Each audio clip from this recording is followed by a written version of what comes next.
The first time I pressed play, the tape hissed like a held breath. A label on the cracked case read, "Final Interview FR Confidential."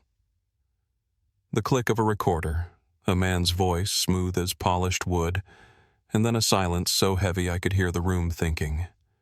No music, no prayer. Just that voice low and certain saying, "If anyone asks, they ran." And then the stop button final, as a lid shutting. Tell me where you're listening from, and tap subscribe if you think every buried truth deserves daylight. When I came back to Mornington, the air tasted like cold stone and old rain. Vermont does that in October, keeps the sun behind a thin curtain and lets the wind carry the smell of leaves that have already given up. My rental sedan rattled when I turned off County Road 12 and took the half-mile drive that curls up to the academy. Even before you see the buildings, you see the motto hammered into the arch, wisdom and silence. Folks around here used to say it with pride. These days, they say it like a warning. I'm an archival researcher by trade, the kind of person museums call when a basement has to be emptied before a new wing can go up. In Boston, I boxed up ship manifests and tintypes.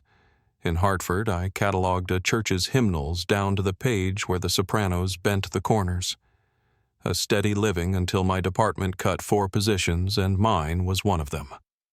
2 months later, the Mornington Preservation Board called. Greystone Academy had a date with the wrecking ball, and they needed a careful pair of hands to gather what might be worth saving. I took the contract because I needed the money. I took the drive because there are questions I've been circling since I was a teenager, and this was where they began. I spent 1 semester at Greystone when I was 16. My mother never explained why we left. She showed up in a navy cardigan and a face that meant get your things. I remember the porches lined with jack-o'-lanterns because the seniors carved them and set tiny electric candles inside. I remember the chapel doors always being pulled shut even at noon.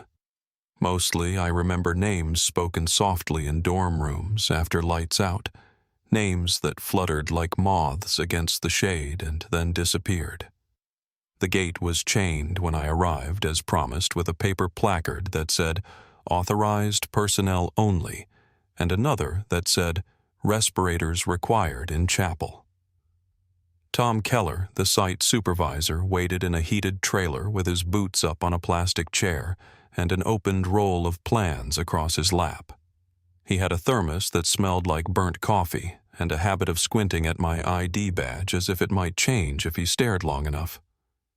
"You're the archivist," he said, not a question. "Rachel Elwood." He nodded at the map. "You can go anywhere except the chapel. We've got moisture and mold readings off the charts. 3rd floor of the East Dorm, 2 sealed until abatement. You need a hard hat and common sense." "Copy," I said. "What's live on Power Library and Admin? We cut the dorms last winter. If a door sticks, don't fight it. These hinges will come down with you." He slid a brass key across the table for the main hall. It had the kind of weight that tells you it's opened more than doors. As I pocketed it, Keller added, "If you hear singing, it's the wind through broken glass. You'd be surprised what people think they hear up there." I didn't tell him I wouldn't be. Greystone sits on a little hill with a view that used to sell glossy brochures, 4 brick buildings, and a chapel stitched together by walkways, old maples reaching in from the perimeter like neighbors leaning over a fence. On that first morning, the temperature hung around 43 degrees, and the sun never made it through the cloud cover. My breath fogged when I crossed the courtyard. The steps gave back a hollow sound. It felt like walking into a place that knew your footfall from years ago and chose not to answer. Inside the main hall, the first thing I noticed was the smell, a mix of wet plaster dust and the ghost of lemon oil from a long-dead janitor's cart. The second was how quiet it was. Not city quiet, not the kind you get at 3 a.m. between sirens, but the sort that sits in old walls and waits. My job is to move through that kind of quiet without stirring it too much. I photograph, I label, I put things back the way I found them if they don't belong to me. The library is where I always start because paper remembers. Greystone's library runs the length of the west wing oak stacks, leaded glass, a reading table big enough to seat 12 girls and a teacher with a smile like a rule. When I unlocked those doors and switched on the light strips we'd hung for the survey, the glow found the dust all at once, as if it had been waiting for a cue. On the first cart I rolled toward the stacks, someone had left a green felt-tip pen from the 1990s cracked at the cap. I put it in a specimen bag because that's how the job works. You don't get to decide what detail matters. I walked the aisles in slow rose anthologies, Latin primers, donations from alumni whose names still sit on the backs of wooden chairs. Every dozen feet there's a card catalog left half open like a held breath. I label shelf ends, take a set of reference photos, note the places where leaks have done their work. The windows along the south wall were fogged, but I could make out the chapel's slate roof through the blur. It leans right up against the library like two old friends with nothing left to say. There are names you learn at a school whether you meet the people or not. Margaret Harker was one for me literature teacher, a pair of wire-rimmed glasses and a way of reading aloud that made the room stop fidgeting. I watched her once from the doorway because my advisor had sent me to deliver a note. She was holding a paperback like it was a live bird, and every girl at that long table was bent toward her voice. Years later, when my work had me cataloging estates and reading old letters on floors, Harker's cadence would visit my head if a sentence was stubborn. That's how you know a teacher mattered, when the voice survives inside the paragraph. The other name everyone knew was Father Raymond Cole. Even if you never went to chapel, you felt the rules ripple out of it. Chapel nights meant shoes lined up heel to heel on the hallway carpet and a prefect who could measure crookedness from 30 feet. Cole had a reputation for neatness that went beyond folded hands. When his shoes clicked through a room, people straightened in the way you do for doctors and judges. There were stories about counseling sessions and correction circles, but teenage rumor is its own weather. One gust going one direction, then the next. Donor names were everywhere too. The heaviest of them belonged to Eleanor Rutherford. Her family bankrolled a renovation in the 1970s. The plaques are brass and unforgiving. I ran my hand across one by the west stairwell, Rutherford family in service of daughter's futures, and felt the letters catch the oil of my fingerprints. Behind that plaque, the plaster was buckled where a pipe had split one winter. Time has its way of writing addendums beside engraved promises. I worked the library until early afternoon photos shelf maps a small hoard of student journals that would have meant nothing anywhere else and everything here. At 1:15, the heat cut out for its scheduled cycle, and the room exhaled a colder breath. That's when the memory slid in sideways. Not a picture so much as a temperature drop, me at 16 on this same floor the day my mother came. Her knock echoed down the hall, not a frantic knock, not a smile behind it, and I remember how the dorm monitor fumbled her pen. I shoved 2 sweaters and a book of poems into a duffel, and on the drive down the hill we didn't talk. Halfway to town, Mom reached over, squeezed my wrist once as if she'd touched a hot stove and let go. I didn't ask why we were leaving. In our house, the way to keep peace was to keep moving. At 2, I locked the library and took a slow lap of the main building to make notes for the second day. On the ground floor, the administrative office still held a row of gray metal filing cabinets, each drawer labeled in a neat hand. The labels stopped in 2010. A little porcelain dish in the receptionist nook held 4 paper clips like an offering. Across from the office, a long bulletin board kept its stencils, though the announcements under glass had turned to parchment drama, sign-ups, track times in black marker, a prayer circle, notice half torn. A family of ladybugs had gathered under the rim, tiny red commas in a sentence that didn't need them anymore. I stopped at the west stairwell window to check the weather. The sky had gone from pewter to almost black, and the wind had picked up enough to set the maple outside swaying. I stood for a minute and watched the leaves skirt along the path in fits and starts. The chapel's stained glass glowed a dull, bruised purple. That building is the heart of the grounds whether you're invited inside or not. You can feel where the stone presses closer to the old earth. You can feel where sound goes to learn obedience.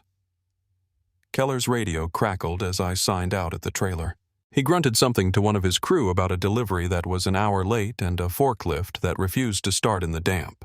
He asked how the day went, not because he cared, but because paperwork sometimes speaks in small talk. "Library's stable if we keep the dehumidifiers running," I said. "Admin looks good. I'll do the inventory carts tomorrow." He tapped the printed map with a blunt finger. "Stay off the chapel steps, Elwood. That's not me being a grouch. That's me not wanting to file a report if you pass out in there. I'll keep to the safe zones." I smiled enough to be polite, not enough to invite conversation. He held my gaze for a heartbeat longer than necessary, as if measuring whether the rule had found purchase, then went back to his radio. I rented a cottage 3 miles down the county road, a single-story place with a sagging porch and a kitchen that smells like cedar when you open the cabinets. The woman who checked me in left a sticky note on the fridge that said, "Trash goes out Fridays. Watch for raccoons." I made coffee that tasted faintly like the last tenant's tea and went through my photos, indexing the day the way I always do, date stamp, building code position content. When the pictures came up on my laptop, the long table, the card catalog, the streak of afternoon light I hadn't noticed in person, it struck me that Greystone photographs beautifully. Some institutions don't. They sulk for the lens. This one puts on a composed face even when it's falling apart. By habit, I opened a fresh legal pad and wrote down the names I planned to look for in the records tomorrow. Harker for her classroom notes, Cole for chapel schedules, Rutherford for board minutes. The names of the Lockhart twins came to my pen without permission. I wrote Vivian and then Emmeline, and for a second my hand hovered before the second M, uncertain if the spelling would feel like trespass. I kept it anyway. In a place where truth was always dressed up before guests arrived, a correctly spelled first name felt like a courtesy. Around 6, the last of the light drained out of the yard behind the cottage, and the tall grass leaned the same way in the wind, as if they'd been told to. Cars on the county road dropped to a few an hour. Every so often, a pickup rumbled by a workday, put to bed with the windows cracked and a radio muttering ball scores. I warmed a bowl of soup on the stove and ate it leaning against the sink with my elbows on the cool enamel. The old vent hummed. Somewhere out back, something metal knocked a slow, soft rhythm, loose gutter or gate latch, I couldn't tell. I called my mother and let it ring until the voicemail picked up. She doesn't much like talking about this place. She doesn't much like talking about that year. I left a soft message, made it in one piece. Work looks straightforward. Weather's cold, but not mean. I didn't mention the motto on the arch or the way the library smells when you first turn the lights on. I didn't ask about the day she came to get me. A careful peace is still a peace. Night settles heavier in small towns because there's nothing to push against it. By 8, the cottage felt like a closed book. I stacked my notes, slid my camera card into a dish by the sink so I wouldn't forget it in the morning, and checked the door twice, not because Mornington is dangerous, but because empty buildings make habits stricter. I set my alarm for 6:30, the hour I like for good light and empty lots, and laid my coat across the chair so the sleeves wouldn't be cold when I put it on. It was only then, when the day had been put away like silverware, that something small nudged at the back of my thoughts. Not a noise, not exactly. More like the echo of a noise from earlier that I hadn't bothered to respect. In the library, when the heat had cut out, I'd heard something that wasn't pipes or wind. It was too steady for either. A low hum, then 3 soft taps that sounded deliberate tap, tap, tap, and then nothing. I told myself it was a settling joint, a loose sash, the kind of shrug this building has earned. But now, with the cottage quiet and the night pressed up to the windows, that sequence replayed with more shape than it had in the moment. The rhythm had a person in it.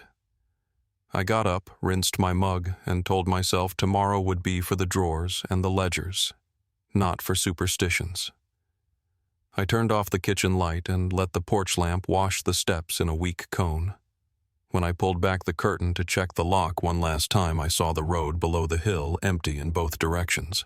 No headlights coming, no taillights going. Just the chapel's dark outline against the tree line, far enough away to be a memory, close enough to be a promise, and the porch light staying on a little longer than it needed to. The next morning began the way all ordinary days pretend to gray light a chill that seeps before you realize the window's cracked, and coffee that never tastes right in a rental mug. I sat at the small kitchen table of that cottage, the same one with the uneven floorboards, flipping through notes from yesterday's sweep of the library. The legal pad was marked with circles and arrows, but one line kept drawing my eyes chapel off limits. I'd written it twice without realizing. Keller's warning had sounded routine when he said it mold bad foundation, but that detail had lodged itself in my head overnight like a splinter. I kept thinking about the moment the heat cut out in the library and those 3 faint taps I'd heard in the silence. They'd seemed harmless then, maybe even imagined, but the rhythm had weight when I remembered it in daylight. By the time the clock hit 9, the fog outside had thickened to a soft white wall, and I decided I'd work another half day at the academy before the weather turned. When I parked near the main building, the gravel crunched louder than usual in the quiet. No crew had shown up yet. Keller's truck was gone, and the whole campus felt heavier in his absence. I pulled my coat tighter and walked toward the west wing where the library sat, its windows fogged from the inside. The key turned stiff in the door. Inside, the air was colder, sharper. I could see my breath when I spoke a small warning to the emptiness. That's something archivists do sometimes, talk to the rooms. It's a superstition that makes sense when you've spent years in places the world has forgotten. I started with the lower stacks cataloging what hadn't rotted. A century of student inscriptions stared back at me from the fly leaves of books, little fragments of who they'd been. Most were harmless, some sweet. But halfway through a shelf of science texts, I found one that stopped me.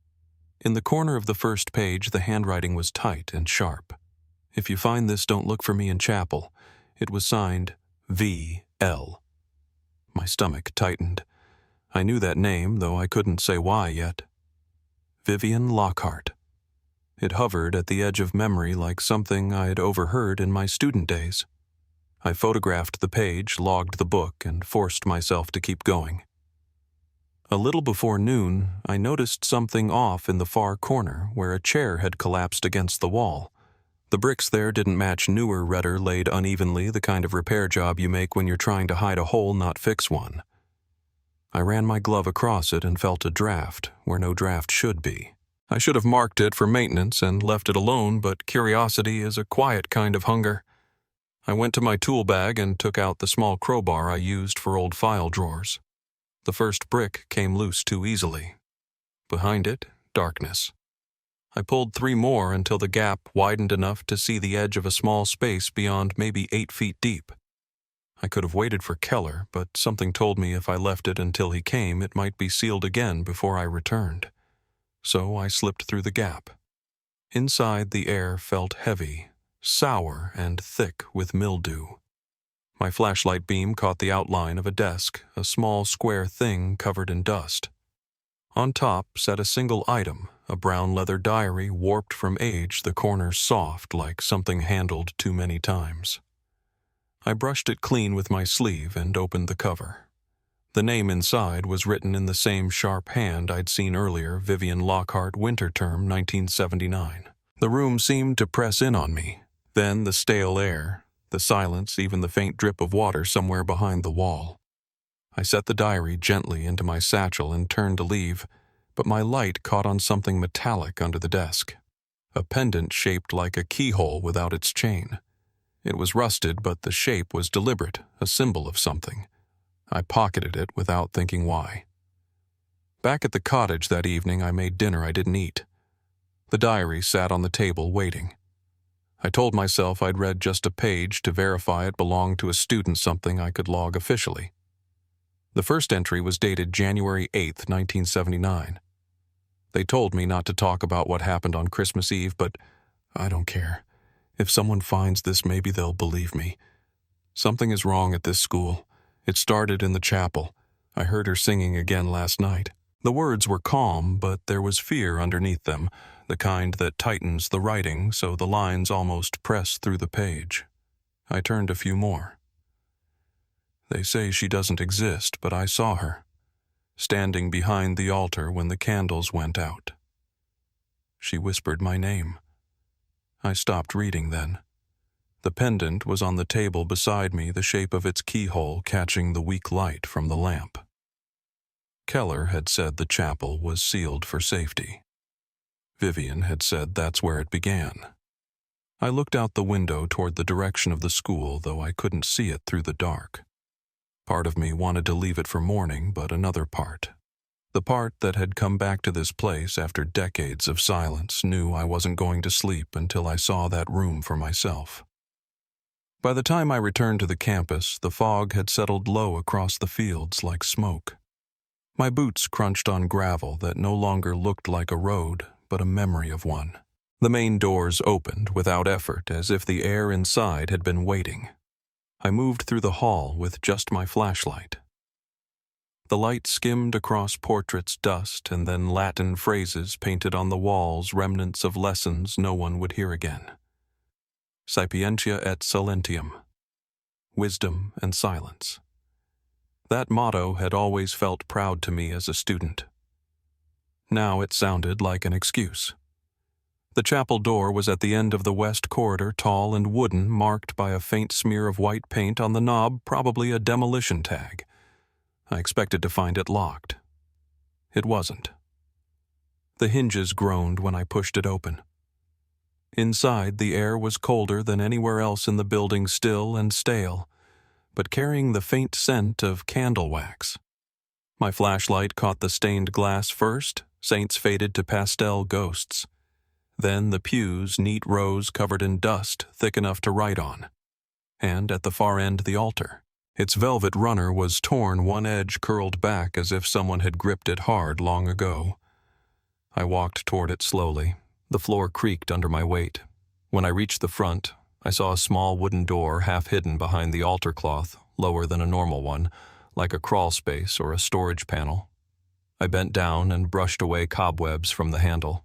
In the center of the brass was an engraving, a keyhole small identical in shape to the pendant in my pocket. My pulse jumped. I took it out and held it against the metal. It fit perfectly. One small turn and something inside clicked, quiet but definite. I hesitated, listening. Nothing. Then I pulled. The door opened onto a narrow stairwell descending into shadow. The beam of my flashlight showed stone walls slick with moisture, a set of stairs leading down maybe 12 feet. I started cautiously, one hand against the wall. At the bottom was a small stone chamber square, and bare except for words carved into the wall's names. Dozens of them, some full, some scratched out. Vivian, Emmeline, Natalie, Sarah. Beneath the list, one line etched deeper than the rest. No one leaves unless they're forgotten. I stepped back until my shoulder brushed the wall, my throat tight. My glove came away black with mold, but I could see it wasn't just mold.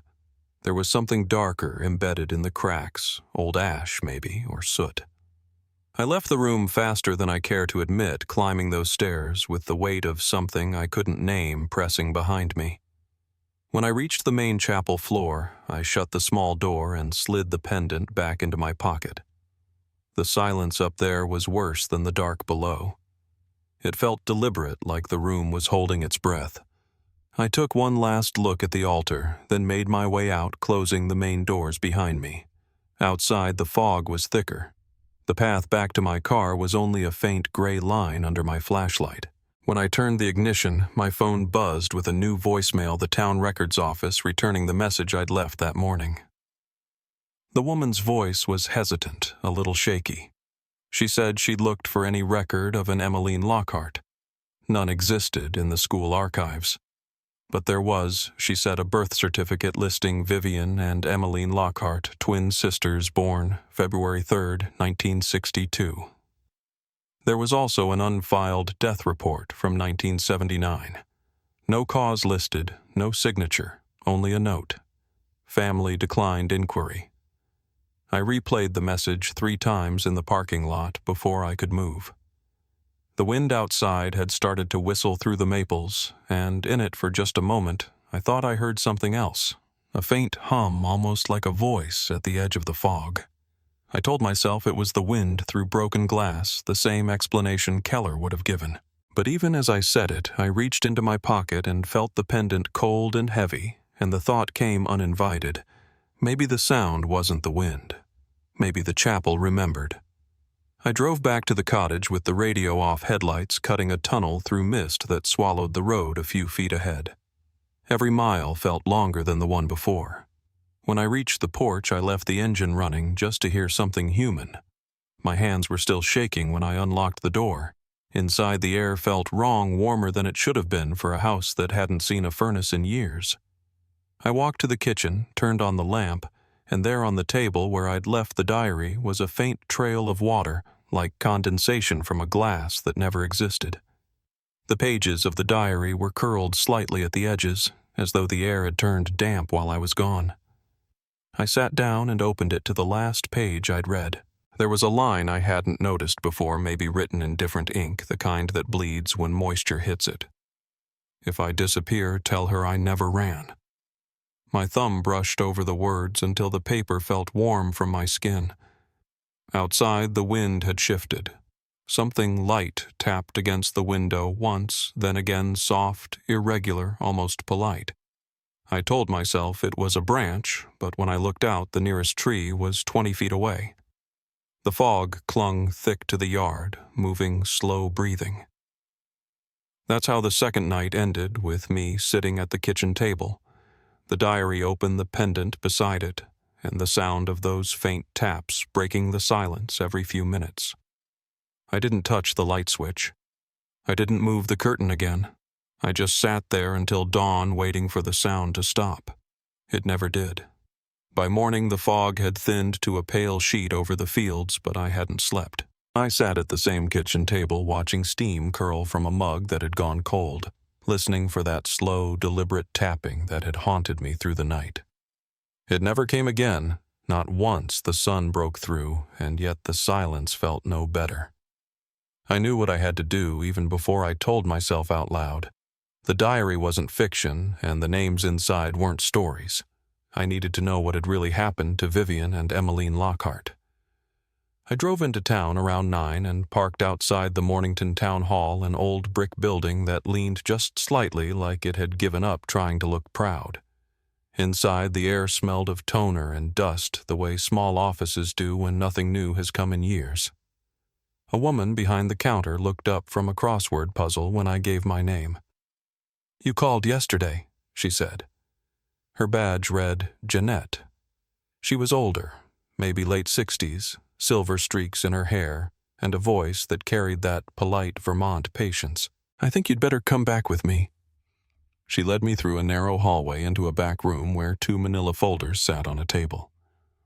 "There's no school record for Emmeline," she said, "but I did find a birth certificate and an unfiled death report." She hesitated, watching my face. "The thing is, the report isn't signed. There's no autopsy, no medical examiner's note, just a line that says family declined inquiry." She opened the first folder. Birth certificate Vivian and Emmeline Lockhart, born February 3rd, 1962. Then she looked up again. They were twins. I stared at the paper. The black ink faded almost to gray. It was strange seeing proof of people I'd only known through a diary, proof that they'd existed. "I remember them," Jeanette went on. "I was a few years behind them at Greystone. Vivian was quiet, smart. Emmeline? Different. Artistic, I think. There were whispers about her, but kids talk." She slid the second folder forward. "This is the unfiled report. March 12th, 1979. 2 months after that last diary entry you mentioned." She tapped another paper almost as an afterthought. "Before they shut the place down, the school did an inventory of materials. I found a line item labeled Chapel Interviews 1979. Could be audio, might still be at the school, probably in the basement annex. It wasn't part of the public archive. Annex, I asked. She nodded. Off the main chapel foundation. It was used for disciplinary records, not on any student maps. I left with the folders in my bag and that phrase chapel interviews lodged in my head like a warning. By the time I reached my car, the clouds had thickened again. I sat there a while, engine idling, watching the wind push yellow leaves across the courthouse steps. Then I did what I always do when questions start piling up. I went looking for someone who'd been there.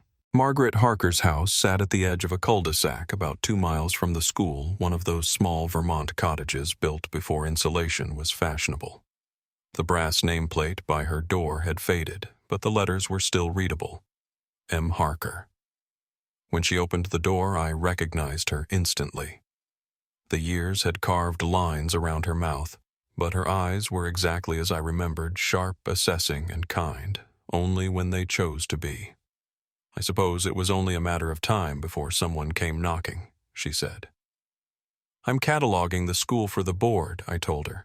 I had a few questions about 1979. She stood there a long moment before opening the door wider. Then you'd better come in. Her house smelled of tea and old paper. Shelves lined every wall packed with books, most of them annotated, spines softened from use. She poured tea into 2 chipped mugs and sat across from me at a kitchen table crowded with folders. You knew the Lockhart girls, I said. I taught them, she replied. Both of them. Vivian was quiet, thoughtful. Emmeline. She trailed off, then started again. She was imaginative, too much so for that place. She saw things, heard things. Said the priest made her lie about what she saw. Nobody believed her. Not the board, not the parents. They called it hysteria back then, a convenient word for a girl you don't want to understand. What happened to her? Harker's eyes stayed fixed on her tea. They said she died. But I never saw a body. They told us she'd been taken home. 2 weeks later, Vivian stopped speaking entirely. When she did talk again, she only wrote. You found the diary, didn't you? I didn't answer. I didn't have to. She hid it well, Harker said softly. Behind a wall, you said, yes. That makes sense. She always said the truth had to be hidden in plain sight. I reached into my bag and pulled out the small pendant, the one shaped like a keyhole. Do you recognize this? The color drained from her face. Where did you find that? Under the desk in the hidden room. I gave that to Emmeline, she said. Her voice had gone thin, almost a whisper. She wore it every day, said it made her feel safe. She looked at me then, not like a teacher, but like someone deciding whether to trust a stranger with something sacred. If you really want to know what happened, go to the chapel annex. There's a cabinet built into the back wall. If anything survived the years, it'll be in there. But be careful, Miss Elwood. Some truths are heavy. They don't stay buried because no one could find them. They stay buried because people needed them gone. She didn't ask me to leave, but the silence that followed made it clear my visit was over. As I stood, she said one more thing. Vivian wasn't crazy. Neither was her sister. Remember that when you find what's left. That night, back at the cottage, I spread everything across the table. The folders, the diary, my notes, the pendant. Outside, the wind had picked up again, whispering through the trees like dry paper. I opened the diary to a torn page near the end. He asked me again if I remembered what happened. I told him I didn't. But I do. I remember Emmeline screaming in the chapel. I remember what he whispered when the lights went out. No one leaves unless they're forgotten. I must have read that line 20 times before I realized my hand was trembling. I closed the diary, slid it into my satchel, and made up my mind. Whatever was under that chapel wasn't going to stay hidden another day. The next morning, the sky was the color of bruised steel. I reached Greystone just after dawn when the light still hadn't decided if it wanted to be day. I didn't go to the library. I didn't even look at the main hall. I went straight for the chapel. The pendant fit the keyhole again, turning with that same reluctant click. The passage opened the same steep steps waiting. My flashlight caught on something new this time, a section of the wall that looked different, lined with warped wooden slats. I pulled at one, and the whole panel shifted, revealing the outline of a built-in cabinet. The brass handle was stiff swollen with damp, but it gave way after a few hard pulls. Inside were 4 cassette tapes in faded cases, their labels typed in neat black letters. Chapel Interview LE, Chapel Interview LV, Observational Notes. Feb 13, 1979. Final Interview. Confidential. On the bottom shelf was a leather-bound notebook marked Greystone Psychological Logs, Spring 1979. My pulse thudded in my ears. I packed everything, carefully closed the cabinet, and climbed back out into the weak daylight. Back at the cottage, I set up my old tape recorder, the same one I used for oral histories. I started with the first tape. Static filled the room. Then a woman's calm, clinical voice. Session 3 February 5th. Interview with Emmeline Lockhart. Present are myself, Nurse Welland, and Father Raymond. Then the girl's voice, soft young. Why do you keep asking me the same questions? I told you I heard her voice. The woman again. And what did the voice say? Emmeline. A pause. Then the girl whispered. She said to stay away from the chapel. That something bad happened there. The interviewer's tone sharpened. These stories concern the staff. They sound like fantasies. The girl's voice grew steadier. You know what's down there. There was a long silence. Then, and what would that be? Another pause. Then the girl's voice trembling but certain. The room with the names. The one you keep locked. I heard her scream. I know what you did to her. The tape clicked off, leaving only the hum of the recorder motor. I sat still for a long time before reaching for the second one, Vivian's interview. It began mid-sentence. The woman's voice again smooth as ever. You've been quiet since your sister's departure. Vivian's voice was raw, older, exhausted. She didn't leave. You took her. Then Father Raymond's voice entered calm but condescending. Your parents believe she had an episode. You're under stress. You're safe now. There was a sound of movement, maybe Vivian shifting in her chair. You said the same thing before she vanished, she whispered. Then Father Raymond said, You're afraid of the chapel. You're afraid of her voice. Vivian answered, barely audible. She said she was going to make you remember what you buried. The tape ended with a sharp click. I sat back, every hair on my arms raised. The third tape was shorter notes only. Subject E continues to show dissociative symptoms. Speaks of visions and names written in bone. Requests to discontinue chapel therapy denied. Per Father Raymond program must continue until subject recants or is withdrawn by family. Then observation team recommends sedation next session. The final tape lasted less than a minute. Father Raymond's voice, unfiltered now, weary but decisive. Lockhart girls are more trouble than expected. One vanished, the other defiant. This must not reach the board. If anyone asks, they ran. That's all they do, run. Memory fades faster than records, especially when no one keeps them. When the recorder clicked off, the silence in that cottage felt alive. I looked down at my hands and realized I'd been gripping the edge of the table so tightly my knuckles had gone white. As the sun dipped behind the ridge, I drove back to Greystone one last time. The air was colder, the wind sharper, but I needed to be sure. In the chapel's stone room, the air smelled like earth after rain. I found the corner where the floor had always looked uneven. When I scraped at it with the trowel I'd brought, the soil gave way faster than it should have. 6 inches down, metal struck wood. I dug carefully, my breath fogging in the narrow light. The box was small, the kind you might keep stationery in. Inside were old notebooks, a cloth doll missing both eyes, and a bundle of letters tied with string all addressed to E. The handwriting was Vivian's. The first letter began, "I can't find you. They say you're gone, but I know you're not. I heard you last night in the chapel. You said, 'Tell them the truth.' I'm sorry I didn't protect you. I won't stop trying." I sat there on the dirt floor for a long time, reading by flashlight until the words blurred. When I finally closed the box, I heard something soft behind me, like a breath against stone. For just a moment, it sounded like a girl's voice, quiet and clear. "Thank you." I turned, but there was nothing.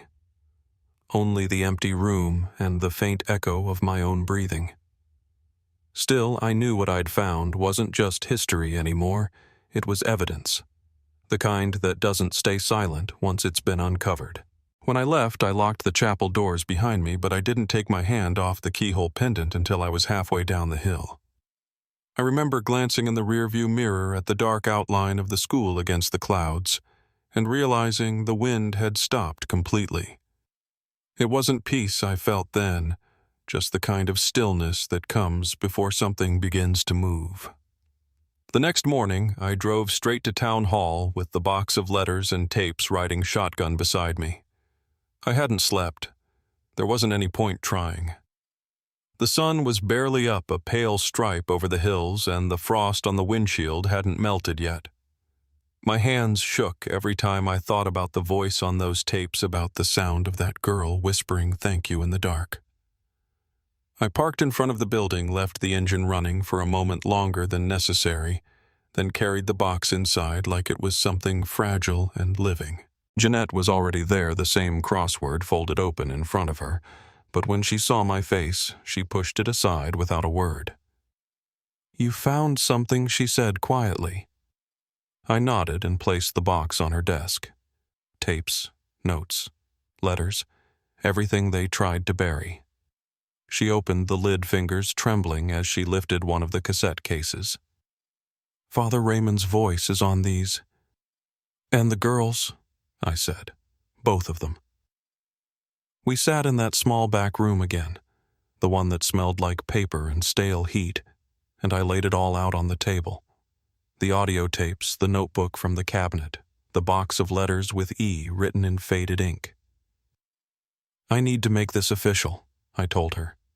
"This isn't just some forgotten school record. It's a cover-up." Jeanette nodded, though I could see the worry behind her eyes. "Father Raymond's been dead for years," she said. "Died out west. No charges ever filed. I'd expected that. What about Nurse Welland? The board from '79. She sighed. "Most are gone. A few retired around here, maybe. But if you want to pursue this, you'll need more than records. You'll need to go public." She looked at me over the rim of her glasses. "These people still have money, Rachel. Influence. They'll want it quiet." Her words hung in the air. Quiet. The same word the school had always lived by. I reached for the pendant in my coat pocket, feeling its weight, that small keyhole, warm from my hand. "Then quiet is over," I said. I spent that afternoon with someone who had carried her own silence for too long. Margaret Harker answered the door before I even knocked twice. She must have seen my car coming down the lane. When she opened the door, her face softened, but there was fear behind it. "Back so soon," she said. "I found the tapes," I told her. She didn't ask how. She just stepped aside and motioned me in. We listened to the recordings together in her parlor, the air thick with tea and dust and something unspoken. She didn't move during the first tape, but when Vivian's voice broke on the second, when she whispered that line about making him remember what he buried, Margaret covered her mouth with her hand and turned away. "Vivian gave me a notebook," once she said finally. "Told me if anything happened, keep it safe." She left the room and came back with a small envelope, yellowed and brittle, sealed with a strip of tape that had lost its stick. I opened it carefully. Inside was a composition notebook filled with sketches, short poems, and notes scrawled across the margins. Drawings of the chapel, the hidden room, the same names I'd seen carved into stone. And at the very back, a short poem written in uneven, jagged lines. She sang in the chapel where no one believed. The girl with no record, the one never grieved. They buried her name and erased her face. But she waits in the quiet in that cursed place. Margaret watched me read it. She documented everything I said. She knew something was coming. She was terrified, Margaret replied softly. But she wouldn't stop. She said the truth had to stay somewhere even if no one listened. Her voice caught on the last word. "Will you help me bring this to the board?" I asked. She hesitated, then nodded. "I'll sign whatever you need, but don't trust them to do the right thing. Not unless the public sees it first." That night, I sat at the cottage's small table again, the same one where this all began. I drafted a letter addressed to the Vermont Department of Education, Formal Inquiry, Greystone Academy, 1979. Attached audio recordings of chapel interviews, observation notes, unfiled, death report for Emmeline Lockhart. Personal testimony from former faculty member Margaret Harker. I signed it as Historical Research Consultant, Mornington Preservation Board, and hit send. Then I opened a blank document and started writing something else, a story, not a report. The story of two sisters. Of a school that confused silence for salvation. Of a girl they tried to erase. I didn't plan it. The words just came steady and sure, like I'd been waiting years to say them. When I returned to Greystone the next morning, I knew it would be my last time walking through those halls as they were. The day was unnaturally still. I carried a small laminated plaque in my bag, something I'd made the night before at a print shop in town. In the stone room beneath the chapel, I placed it against the wall where I'd found the letters, the soil still uneven from where I'd dug. The plaque read, "In memory of Emmeline Lockhart, 1962-1979. Silenced. Forgotten. Found. May your voice echo louder than the ones who buried it." I stood there for a long time in the filtered light from above, watching dust drift like slow snowfall. When I turned to leave, I could almost feel the air change behind me lighter somehow. 3 days later, I received an email from the Mornington Educational Trust. The subject line was plain, "Re-inquiry into historical materials." The message was brief, too brief. "Thank you for forwarding your findings. We are reviewing the material. Given the sensitive nature of the documentation, we've referred it to legal counsel. Please refrain from further disclosure until review is complete." That last line wasn't a request. It was a warning. I forwarded it to Jeanette and Margaret with a single sentence beneath. "They want me to be quiet." Jeanette called almost immediately. "That's their way of shutting you down," she said. "But they can't stop you if you go public." I stared at the wall above my desk at the photos I'd pinned there. Vivian's handwriting, Emmeline's diary, lines, sketches of the chapel, the carved names. "I'm not afraid," I told her. And I meant it. Fear was the language of that place. It had held power for too long. That night, I published the story online. I titled it, "She Didn't Run What Greystone Tried to Bury." I uploaded the scanned letters, the audio transcriptions, the photo of the plaque I'd left in the chapel, and then I hit publish. The article went live just after midnight. By morning, it had already been shared hundreds of times.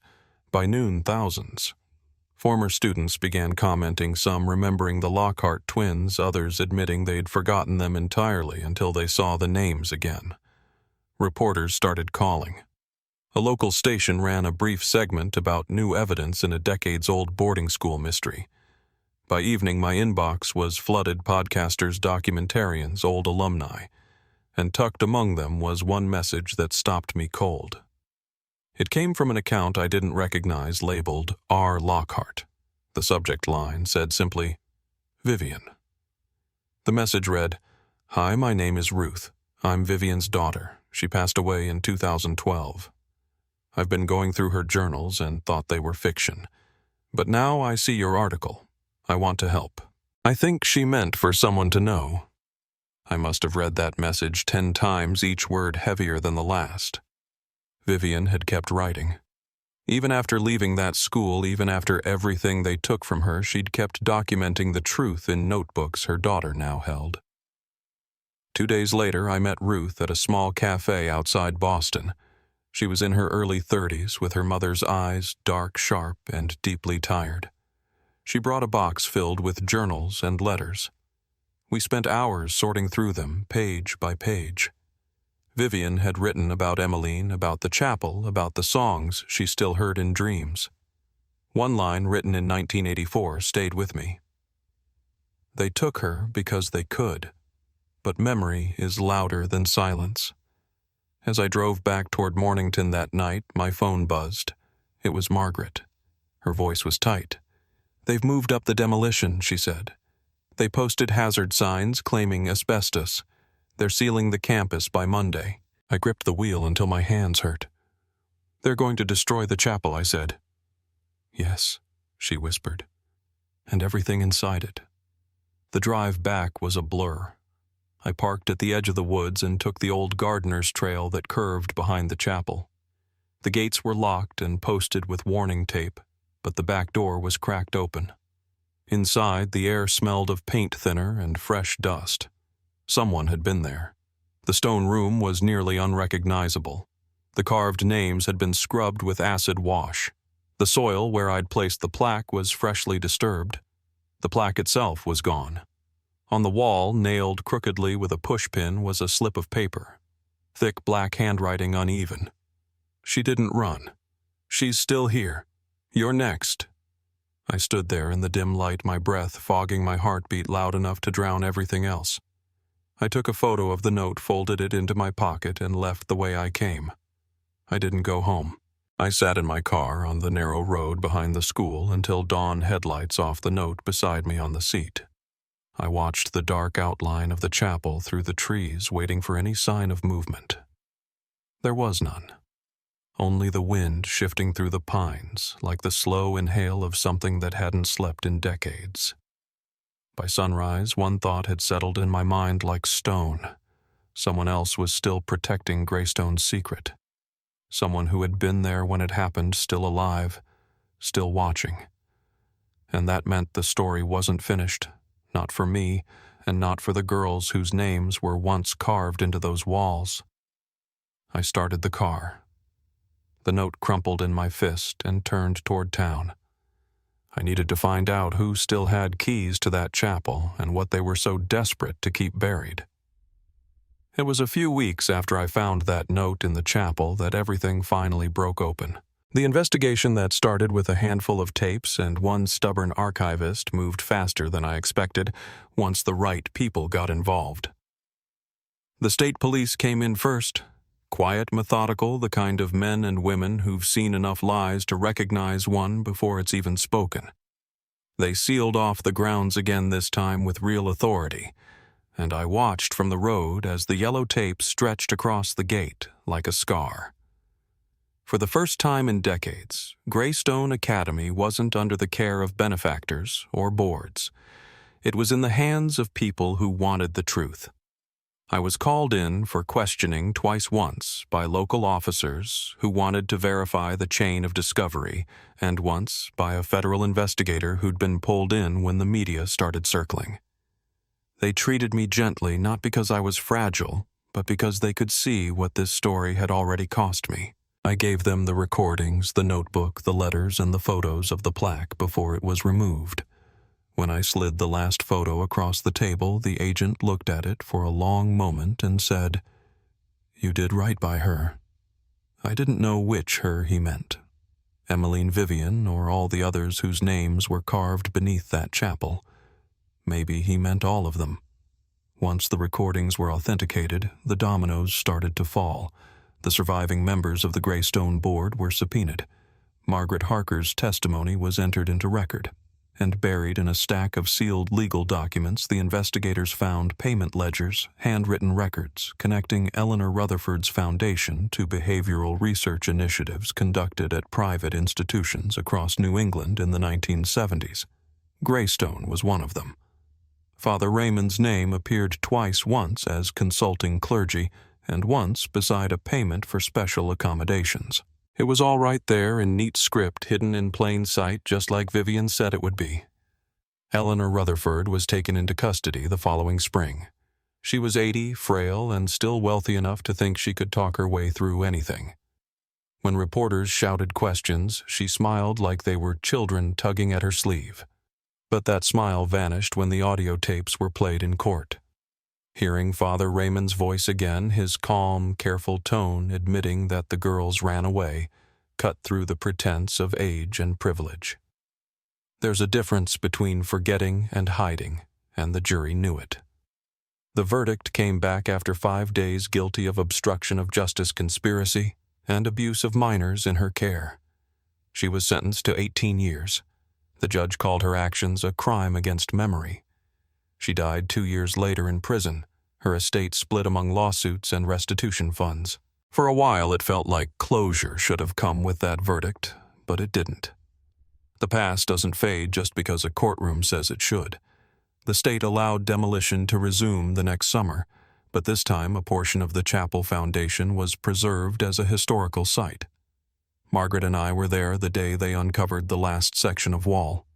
Beneath the acid burns and the patchwork of repairs, the faint outline of names remained just enough to recognize letters, a few curves of a V and an E. We stood there in silence, 2 women trying to reconcile decades of secrecy with a moment of sunlight.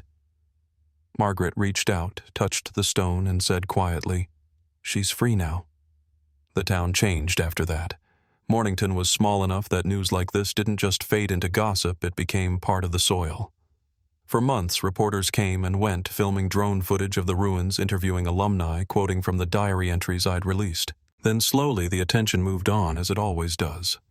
But not everyone forgot. A year later, the Mornington Library opened a small exhibit called The Voices of Greystone.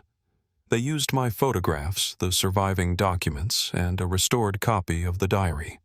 Ruth Lockhart helped curate it. She spoke at the opening, standing under soft gallery lights that made her mother's eyes shine through her own. My mom used to say that silence was the easiest lie to keep, she told the crowd. But truth doesn't die easy. It waits for someone willing to listen. After the ceremony, we walked outside together. The air smelled like rain. She handed me a thin folder tied with ribbon. Inside were scans of Vivian's later journals, the ones she wrote in her 30s, long after leaving the school. Most of it was ordinary life, work, friendships, motherhood, but tucked between those pages was a short letter addressed to me. I didn't know her then, not really, but she'd remembered my name from those few months we'd shared a dorm hallway before my mother pulled me out. The letter was dated 1997. "If anyone from Greystone ever comes back for us, tell them not to look for ghosts. Look for the truth we left behind.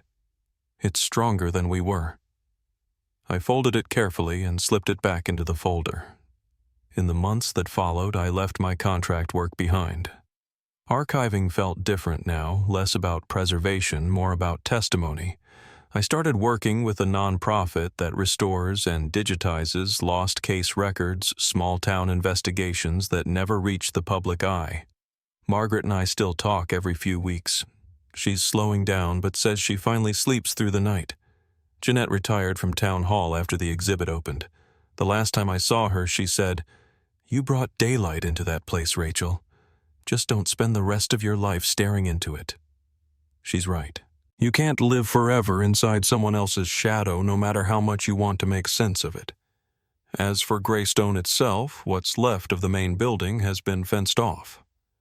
The foundation stones of the chapel remain half covered by ivy, the engraved plaque replaced with a bronze marker that reads, "In memory of those unheard." Their silence is our lesson. Every fall, a few former students gather there. We don't advertise it. No speeches, no cameras. We just stand together as the sun drops behind the ridge and the air turns cold enough to remind us we're alive. Ruth usually brings wildflowers. I bring copies of Vivian's poems printed on small cards and leave them near the marker. The wind scatters them by morning, but I like to think someone finds them, reads the words, and understands. People sometimes ask why I stayed with this story, why I didn't walk away after the case closed.